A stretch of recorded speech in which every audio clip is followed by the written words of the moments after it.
베드로 사도는 그리스도의 고난을 말씀하면서 선한 청지기의 삶에 대해서 우리에게 알려주고 있습니다. 사람들은 저마다 자신이 가지고 있는 가정이나 물질과 그 외의 모든 것들이 오직 자신의 힘으로 이루어진 오직 자신의 것으로만 이해하고 있습니다. 그래서 자신의 것은 자기 자신이 마음대로 해도 되는 것으로 생각하는 경향이 있게 됐고, 이런 생각으로 사회적 도덕이나 윤리를 잃어버린 채 사람으로서의 도리를 잃어버리고 인생을 살아가는 사람들이 있습니다. 성경에서 금한 것은 뭔가 이유가 있는 것입니다. 그것이 영적인 세계에서 우리에게 엄청난 해악이 되기 때문에 주님이 하지 말라고 하신 것이고, 또 제자를 통해서도 하지 말라고 금하신 것들입니다. 만약에 그렇지 아니하고 요즘에 우리들처럼 대강 타협하며 살고 악과 죄와 더불어 같이 가면서도 주의 이름 부르는 그런 삶이 은혜요 구원의 삶이라고 생각한다면 그것은 큰 오산일 것입니다. 초대교우들은 그렇게 살아가지 않았습니다. 그런데도 우리는 오늘 주님의 제자들이 기록한 그 말씀과 그들의 삶을 성경을 통해서 보면서도 우리는 요지부동인 것을 볼 수 있습니다. 그리스도인의 삶을 베드로 사도의 기록으로 볼 때 하나님은 우리에게 선한 청지기의 삶을 살도록 말씀하신다는 겁니다. 어떠한 삶이 하나님을 기쁘게 하시는 그런 성도의 삶이 되겠는가? 베드로 사도는 오늘 사는 우리에게 본문 7절로 말씀합니다. 만물의 마지막이 가까웠으니 그러므로 너희는 정신을 차리고 근신하여 기도하라고 말씀합니다. 말세는 예수께서 승천하신 후 이 땅에 다시 오실 때까지를 말세라고도 합니다.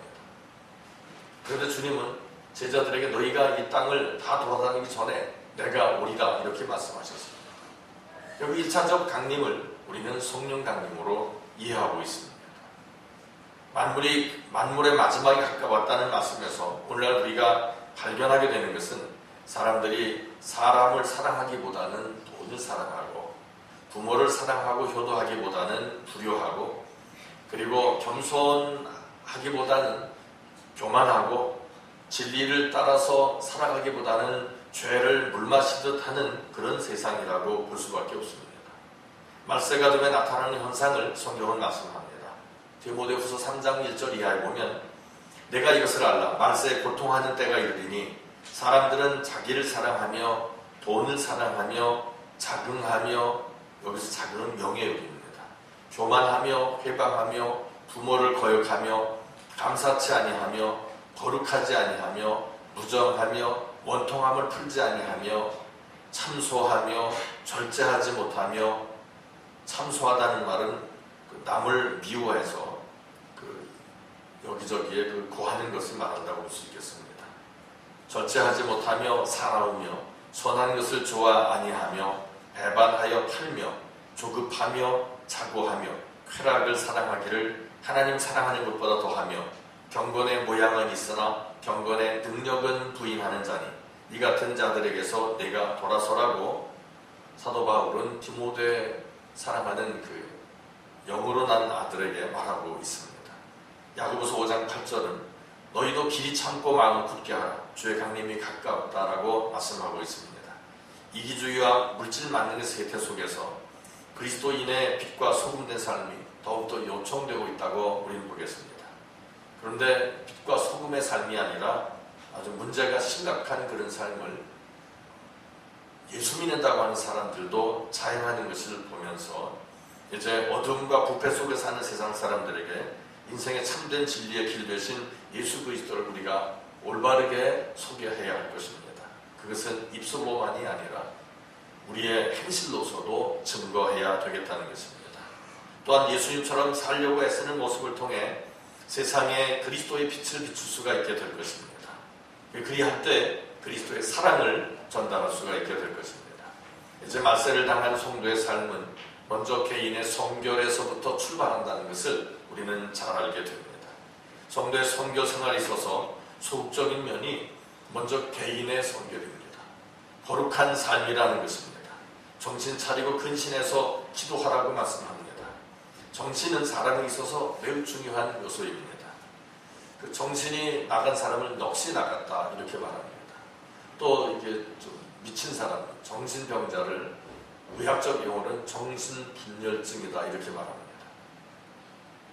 정신은 사람의 어떠함을 잘 표현하는 잣대라고 볼 수 있겠습니다. 정신이 올바르게 박혀 있으면 그 사람의 인생도 올바른 삶이 될 수가 있을 것입니다. 그러나 종말이 온다고 해서 강신적으로 직장도 그만두고 학업도 포기하고 가정도 내팽개치는 삶은 결코 올바른 삶이라고 보기는 어렵습니다. 이런 삶은 광신적이라고 보겠습니다. 이런 자세들로부터 정신을 차리라는 것입니다. 정신을 차린다는 것은 또한 자제력을 가지고 있다고 하는 것을 의미하기도 합니다. 사람이 자신의 정신을 절제하지 못하면 결코 정상적인 삶을 살아갈 수가 없습니다. 또한 근신한다는 것은 건전한 마음을 가지는 것을 말합니다. 자신의 삶을 돌이켜보면서 하나님이 기뻐하시는 마음을 가지는 것을 의미합니다. 육신의 요구대로 산다면 사람은 하나님을 기쁘시게 할 수 없습니다.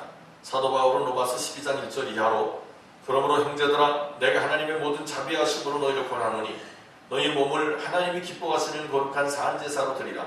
이는 너희의 드릴 영적 예배니라.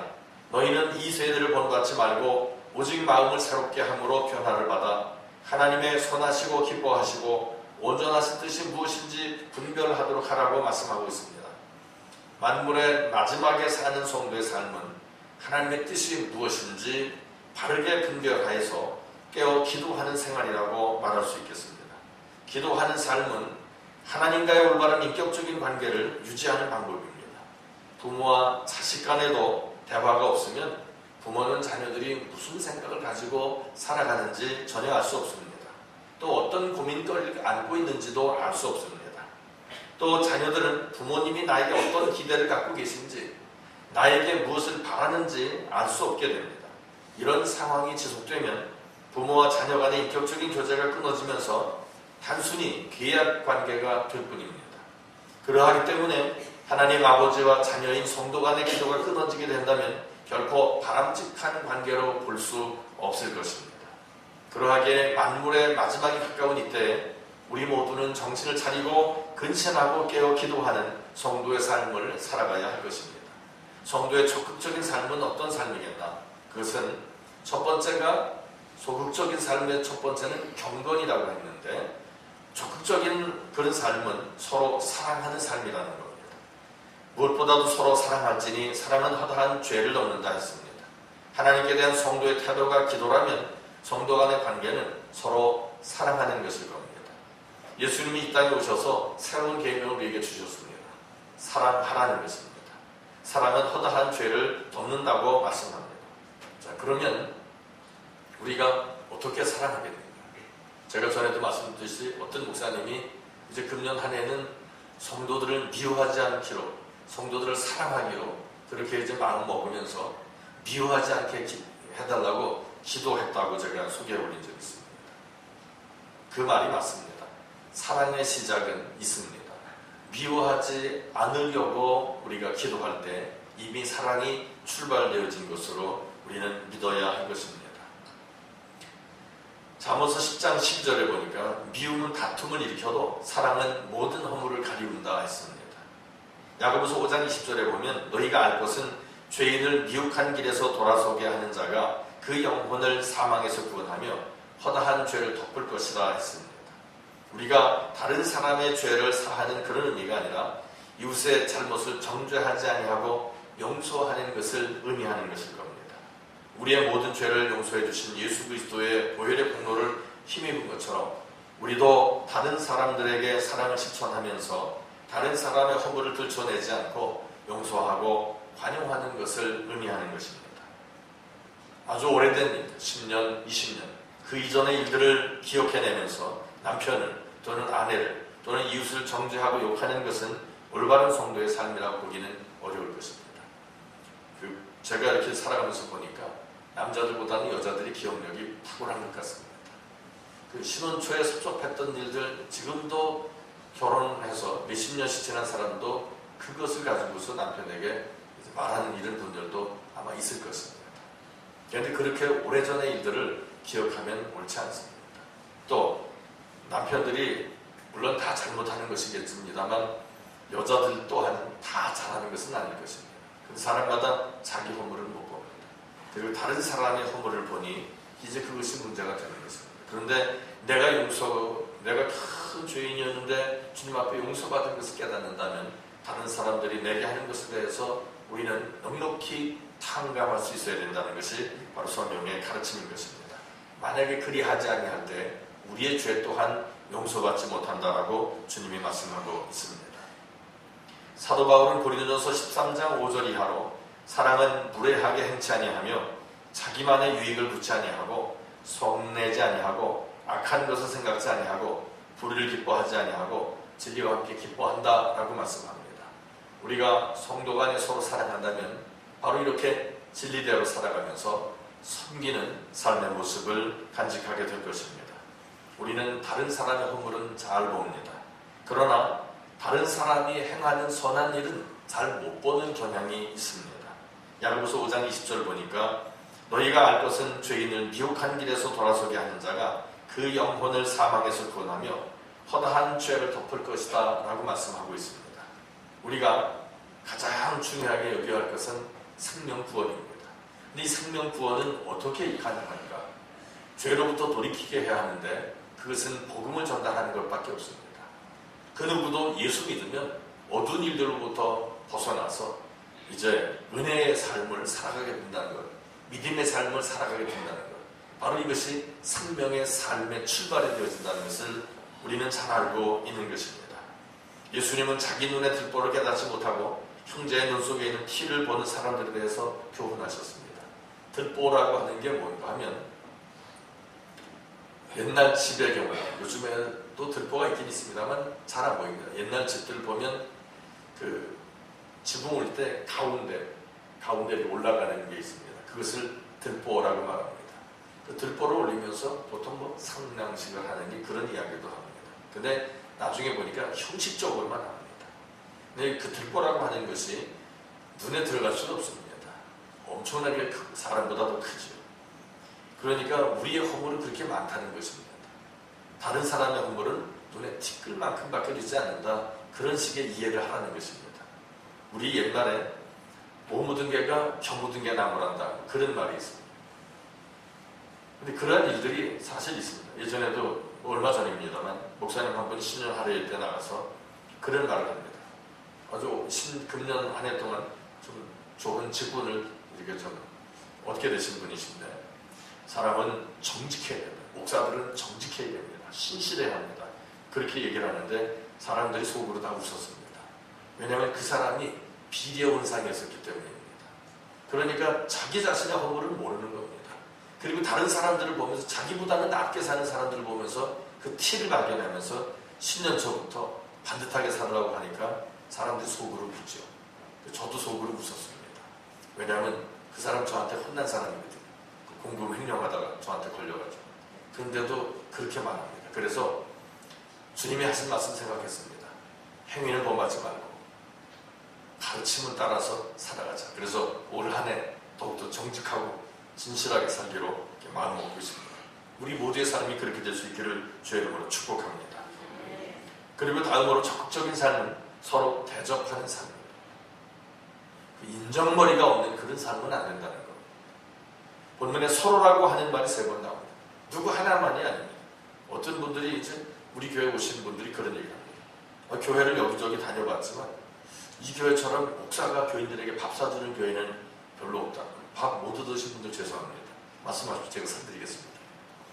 그런데 성경에 보니까 목사들은 대접만 받아라 이렇게 되어 있지 않습니다. 서로 섬기라 이렇게 말씀하고 있는 것입니다. 사랑에는 일반 통행이 되지 않습니다. 서로 사랑할 수 있어야 합니다. 부모가 자식을 키우면서 보면 자식들은 부모의 기대치 못 미칩니다. 부모 사랑 별로 안 합니다. 그냥 사랑만 받고 그것에 부족하면 악각됩니다.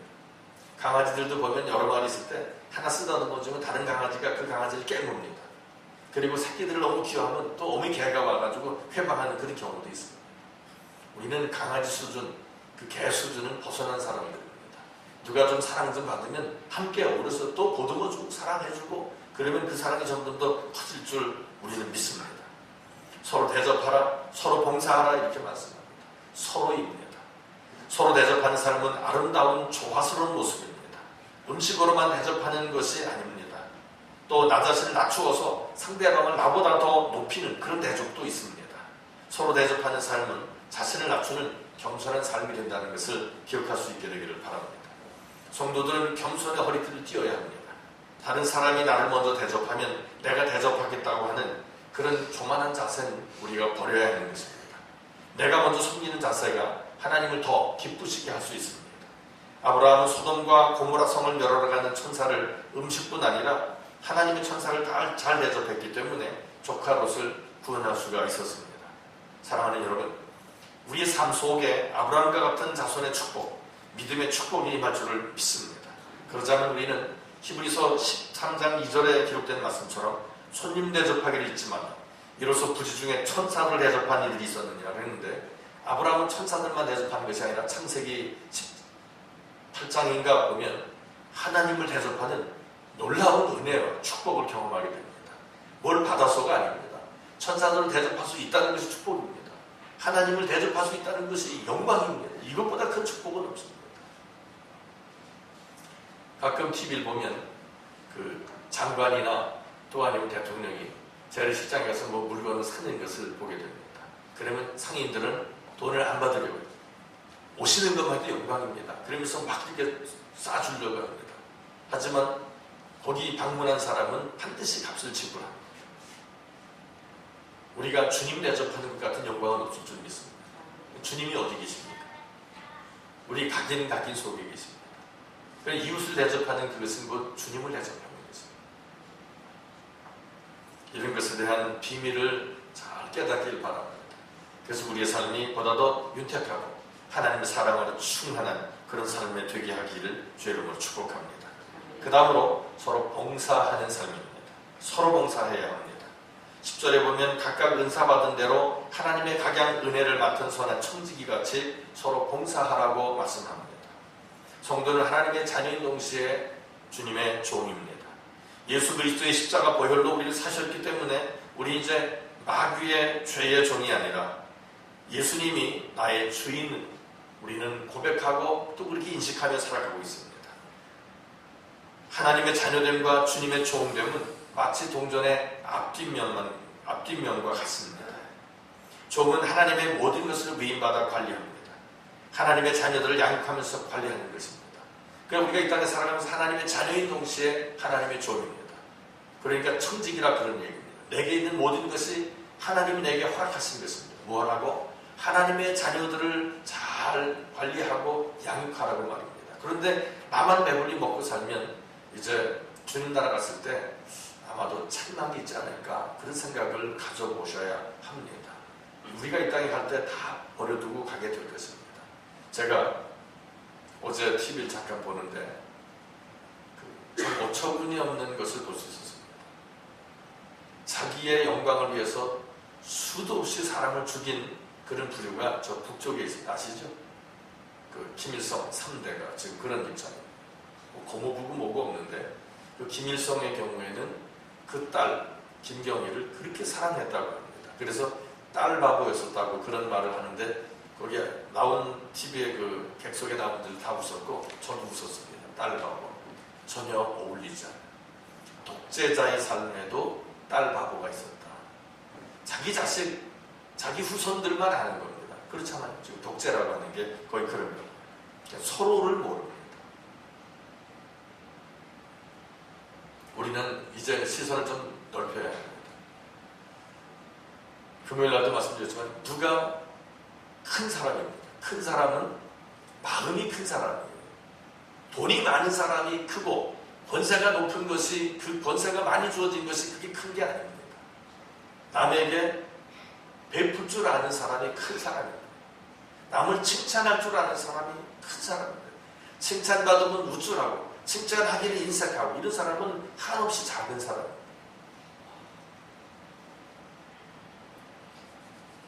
오직 하나님의 영광을 위해서 자신에게 주어진 건강, 그리고 시간, 그리고 물질, 그리고 재능, 이 모든 것들을 잘 관리할 수 있기를 축복합니다.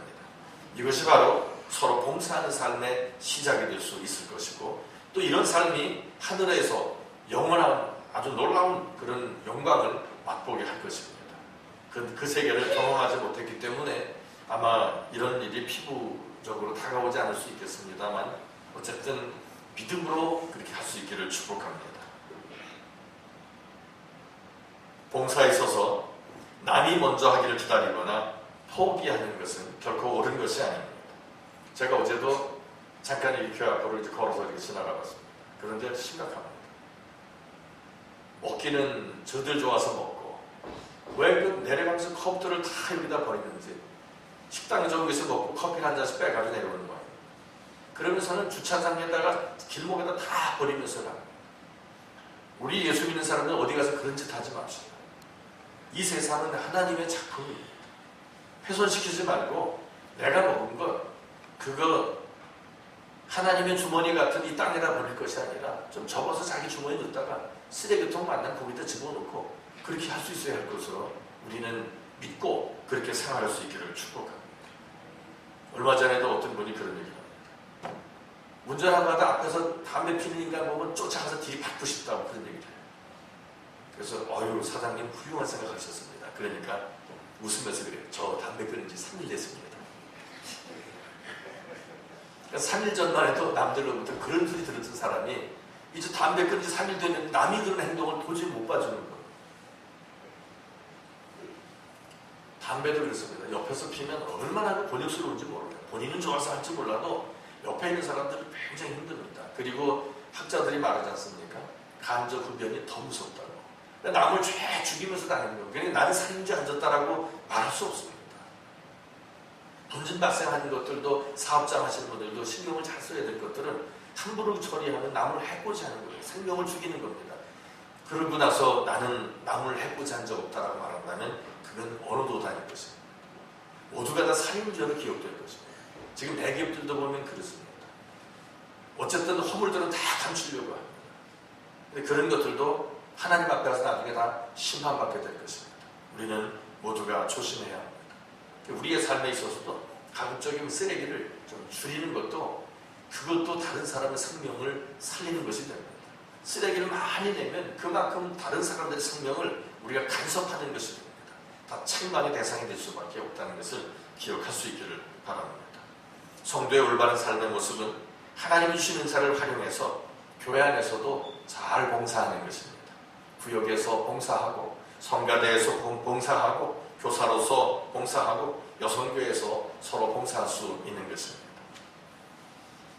성가대 찬양이 좀 시원찮게 느껴지시면 그렇게 생각되시는 분들이 성가대원입니다. 자원하셔서 성가대를 아름답게 운영할 수 있기를 바랍니다. 우리는 아무것도 못할 수 있습니다.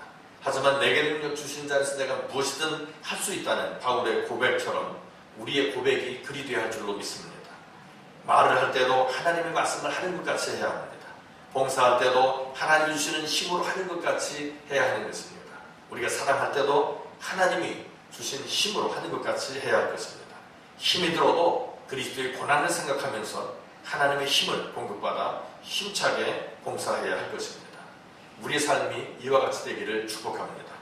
결론을 말씀드립니다. 이 모든 일의 결국이 예수 그리스도로 말미암아 하나님 아버지께 영광이 돌려져야 합니다. 자기 영광으로 가로채거나 하나님께 영광이 되게 하지 않으면 하나님이 우리를 부르신 목적과 어긋나게 되는 것입니다. 고린도전서 10장 32절 보면 그런즉 너희가 먹든지 마시든지 무엇을 하든지 다 하나님의 영광을 위해서 하라. 예수 그리스도로 말미암아 하나님께 영광이 되게 하는 것은 오직 하나님만이 세세에 무궁토록 권능과 영광과 찬양을 받으시기에 합당하시기 때문입니다. 하나님의 이름만이 높여지고 하나님의 이름만이 찬양받도록 우리가 해야 할 일은 바로 우리 자신의 성결을 먼저 찾는 것입니다. 정신 차리고 근신해서 기도하며 하나님과의 올바른 관계를 항상 갖는 것입니다. 그리고 허물을 서로 덮어주며 사랑하고 서로 간의 인격을 존중하며 나 자신을 낮추는 겸손으로 남을 대접하고 하나님이 공급하시는 힘으로 서로 봉사하는 삶을 살아가므로 하나님께 영광과 찬양을 돌리는 선한 청지기가 될 수 있기를 주 예수님의 이름으로 축복합니다. 아멘. 기도합니다. 거룩하신 아버지, 크신 사랑과 은혜를 감사합니다. 참으로 많이 부족한 저희들을 주님께서 오늘도 은혜 중에 붙잡아 주시어서 은혜 중의 삶을 살아가게 하시오니 감사합니다. 지금까지 삶을 넘어 이제 우리에게 허락된 또 다른 삶들이 선한 청지기로서의 삶을 살아가기 원하오니 우리 주님 함께 하여 주시고 은혜 주시며 저희로 그러한 삶을 살 수 있도록 허락하여 주시옵소서.